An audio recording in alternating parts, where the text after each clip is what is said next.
유니클로 공짜 발열레이 10만 장 꺽 잘 먹었다. 세일 기간에 오히려 매출 더 폭락한 상황. 일본 맥주 한국 수출 영원. 초유의 사태의 경악. 이 두 가지 주제에 대해서 말씀을 드리겠습니다. 좋아요, 구독 버튼 한 번씩만 정중히 부탁드립니다.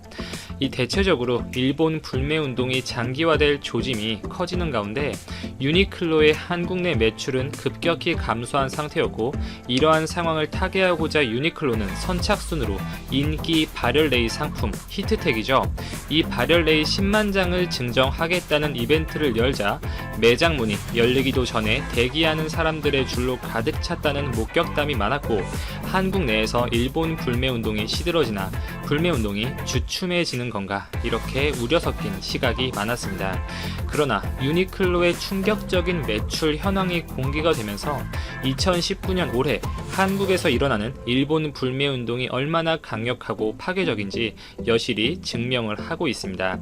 한 메이저 언론에 보도된 자료에 따르면 2019년 11월 15일부터 20일 이 대대적인 이 세일 공세가 있던 날 유니클로의 카드 매출은 95억 정도를 기록해서 이 전년 동기 313억을 기록한 것과 비교해서 여전히 69.6%의 매출 감소폭을 보였습니다. 세일 기간 이전인 11월 1일부터 20일 동안 206억 원의 매출을 기록해서 전년 동기 대비 63%의 감소폭을 기록한 것보다 오히려 매출은 더 큰 폭으로 떨어진 것인데요. 이렇게 시원하게 공짜로 인기 상품 뿌렸지만 여전히 한국 국민들의 반응은 냉담하다는 것이 여실히 증명되었습니다. 그동안 일부 매체에서 언급이 되던 결국 유니클로의 세일 공세에 한국의 불매운동이 꺾였다, 잠잠해졌다, 나가리가 된 것 아닌가, 이렇게 보도가 많이 되었지만 현실은 이와 같은 대박 행사가 열렸음에도 불구하고 평년 대비 30%의 매출밖에 올리지 못했다는 거죠. 사실상 가을 겨울 이 FW 시즌에 단가가 높은 코트나 니트, 프리스, 이런 마진율이 높은 상품들은 하나도 못 팔았다는 거예요. 공짜 마케팅하면서 한국 소비자들 꼬셔서 일단 매장에 불러놓는 데는 어느 정도 성공을 했다고도 볼 수 있지만 마진 높은 물건들 전혀 사주지 않아서 매출에는 하나도 도움이 안 됐다는 겁니다. 유니클로가 이번에 했던 이 공짜 상품을 통한 마케팅은 물건이 잘 팔리고 인기가 좋은 시기면은 최고의 방법이 될 수가 있겠죠. 사람들이 많이 모인 만큼 이것저것 다른 필요한 의류들, 비싼 의류들 구입을 해줍니다. 매출에 도움이 되겠죠. 그러나 이렇게 브랜드 인기가 떨어지고 브랜드 자체의 거부감이 커지고 이에 따라서 물건 안 팔리기 시작하면 최악의 수가 되는 것인데요.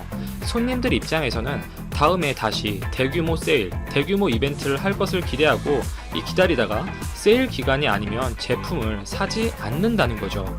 결국 유니클로의 매출은 이번처럼 극단적인 이벤트 형식이 아니고서는 더 떨어질 수밖에 없다는 이야기입니다. 유니클로 불매로 가장 큰 수혜를 보는 국내 기업 중에 하나는 어디이냐, 이 신성통상의 탑10인데요. 10월 한 달에만 54억 원의 매출을 기록하면서 전년 대비 70%의 극적 성장을 보이더니 11월에는 120%가 넘는 매출 상승폭을 찍었습니다. 사실상 유니클로 불매의 가장 큰 수혜주로 꼽히고 있고, 물론 아직 유니클로 전체 매출의 20% 수준에 불과하기 때문에 유니클로를 추월하기에는 시간이 조금 더 필요하겠죠. 또한 일본 맥주 업계는 이 수출 규제 여파로 가장 큰 피눈물을 흘리고 있습니다. 가장 타격이 극심한 분야죠. 오늘 초유의 통계 자료가 공개가 되었는데 일본 재무성이 발표한 10월 품목별 무역 통계에 따르면 일본 맥주의 한국 수출 실적이 수량과 금액에서 모두 제로, 빵원으로 나타났다는 것입니다.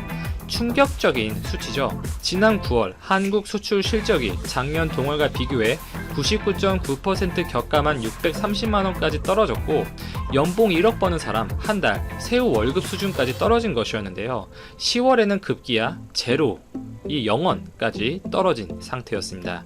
물론 교도통신의 보도에 따르면 일본 재무성 관계자의 말을 인용해 이 무역 통계에는 회당 20만 엔을 넘는 실적만 반영된다면서 실제로는 10월에도 소액이겠지만 수출이 이뤄졌을 가능성이 있다고 전했지만 그 전체적인 흐름은 확실해 보이죠. 일본 맥주는 사실상 우리나라에서 아웃이라는 것이 확실해 지고 있습니다. 실제로 근처 편의점 같은 데 가보면 일본 맥주 자체가 아예 팔리지도 않다 보니까 진열대에서 거의 다 빠져 있는 것을 손쉽게 확인하실 수 있을 겁니다. 한국 소비자들의 이 불매 운동 이전에 한국은 분명 일본 맥주 업체들의 최대 해외 시장이었고, 지난해 국가별 맥주 수출액 순위에서 한국은 대략 60%를 점유하며 1위에 올랐지만, 아베의 수출 규제, 이 촉발된 불매 운동으로 일본 업체들은 비명을 지르고 있습니다. 우스갯소리로 현지 주류 업계의 한 관계자는 이렇게 이야기를 했다고 해요. 불매 운동 영향으로 한국에 수출되는 일본 맥주의 절반 이상을 관련 업체 직원들이 한탄을 섞어 마신다는 얘기가 나올 정도로 힘든 시기를 보내고 있다라는 언급을 했습니다. 이 브라쏘의 한국 수출 역시 큰 폭으로 감소하고 있는데요. 일본 업체의 10월 한국 수출액은 작년 동기 대비 94% 적은 5억 원 정도로 집계가 되었고, 8월에 제로를 기록하고 9월에 4억 원 정도를 기록한 바 있었죠. 10월 실적이 조금이나마 늘어난 것은 일본 정부의 소량이지만 허가 절차가 진행되었기 때문으로 보이고, 이렇게 일본에서 받아오는 양이 급감하는 대신에 반사 이익을 누리는 국가는 어디이냐 보면 일단 첫 순위로 중국을 꼽을 수 있겠습니다. 25일 관세청 자료에 따르면 지난 7월부터 10월까지 중국산 브라쏘의 수입 비중이 크게 늘어난 것으로 파악이 되는데요. 이 기간 세계 각지에서 들어온 반도체 제조용 브라쏘는 총 2,500만 달러 규모인데, 이 가운데 중국에서 들여온 브라쏘가 1,600만 달러, 전체 60% 정도를 차지했습니다. 작년에 50%를 기록한 것과 비교하면 점유율이 확실히 늘었고, 반면에 일본은 지난해 같은 기간 40%를 상회하고 있다가 올해 들어서 비중이 4%로 폭락했습니다. 일본 수출 규제 이후로 국내 반도체 업체들이 스텔라나 모리타와 등의 제품을 사용하기 어려워지게 되면서 중국 업체들이 명백히 수혜를 받은 것이고, 실제 수출 규제 이후 중국 방화그룹, 카이성프화학 등이 일본 브라쏘 회사를 대체할 후보 업체라는 이야기가 언론에 많이 나왔었죠. 실제 중국에서 받는 브라쏘는 이 고순도 브라쏘, 정제가 잘 된 고품질의 제품이라기보다는 정교하거나 세밀함이 요구되지 않는 공정에 적용되는 단가가 낮은 저순도 액체 브라쏘가 메인이긴 해요. 중국의 저순도 액체 브라쏘와 함께 이 반도체 공정용 브라쏘의 원료인 무수불산을 세계에서 가장 많이 생산하는 국가가 중국입니다. 그 배경에는 환경규제 부문에서 아무래도 다른 국가들보다 제약이 적다는 확실한 장점이 있겠죠. 이렇게 중국의 비율 증가와 함께 대만과 미국 등의 점유율도 상승했는데요. 중국과 일본이 작년만 해도 합쳐서 90% 이상의 점유율을 가져가면서 양분해 가고 있었던 대한민국의 시장이었지만, 공급처 다변화를 통해서 대만과 미국 등에서도 제품을 적극적으로 들여오는 것이 확인이 되었습니다. 대만은 지난해 수입 비율이 6%가 채 안 됐지만 올해 같은 기간에는 30% 가까이 점유율을 차지했는데요. 5배 정도가 늘어난 거죠. 이는 대만의 생산 기지를 가지고 있는 일본 업체들이 우회 수출을 한 것 아니냐, 이렇게 추정이 되고 있어요. 실제 고순도 브라쏘를 생산하는 대표적인 일본의 업체 어디죠? 스텔라죠. 일본의 스텔라는 대만의 생산 공장을 갖고 있고, 이에 따라서 이 대만 공장을 통해서 우회 수출을 시도해서 성사시킨 것이 아니냐, 이런 분석이 나오고 있습니다. 지난해 7월 일본이 한국을 상대로 수출 규제 강화를 강행한 바 있는데, 한국에서는 이에 발빠르게 맞서며 특히 소재, 부품, 장비, 일명소 부장 분야에서의 국산화를 통해 일본 의존도를 줄이려 노력하고 있습니다. 조선업계에서도 기자재 및 기술 면에서 잘 나타나고 있습니다.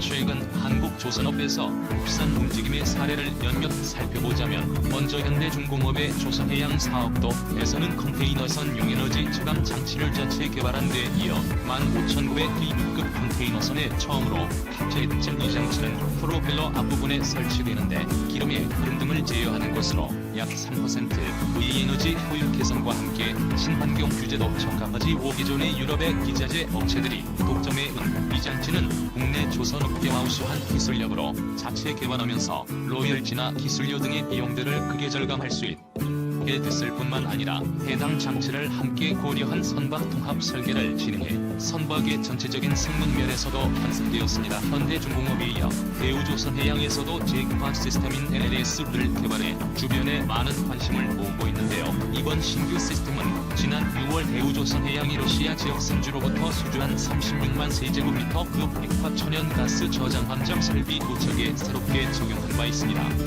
참고로 새롭게 개발한 천연가스 제과 시스템 LS는 화물청에서 자연적으로 기화하는 천연가스를 직화 과정을 거쳐 다시 화물청 안에 넣어주는 장치인데, 특히 LNG 운반선의 운영에 있어서 효율성을 극대화시키는 핵심 장비 중 하나로 이번 개발이 그만큼 중요한 것이지. 또한 대우조선해양은 1파워 시스템과 협력해 압축기, 평창기 등 의주요 장비들을 자체 설계를 통한 생산으로 국산화에 성공했습니다. 현대중공업 대우조선 회원과 함께 한국의 대표적인 조선업체 3사 중 하나인 삼성중공업의 경우 국내 조선업계 최초로 독자적인 천연가스 액화 공정 기술. 천연가스 액화 공정은 상온에서 냉매를 이용해 기체 상태의 천연가스를 영하 165 이하로 냉각해 액화시킴으로써 보관 및 운송을 가능하게 하는 LNG 관련 핵심 기술이다. 이 기술은 액화 과정에서 정교한 설계가 필요해 미국, 호주 등 해외 일부 선진 엔지니어링사만 관련 기술을 보유하고 있다. 삼성중공업은 2018년부터 친환경 LNG 수요와 공급 증가를 예상하고 세계 최초, 최다 FLNG 건조 경험 등을 바탕으로 연구 개발에 힘써온 결과 메탄과 질소를 냉매가스로 활용하고 팽창 공정의 세분화와 냉매양이 최적화를 통해 기존 가스 팽창 액화 공정 대비 1톤의 LNG를 생산하는 데 필요한 전력 소모를 최대 13%까지 낮추는 등 경제성 높은 독자 액화 공정을 3년 만에 개발 성공했다.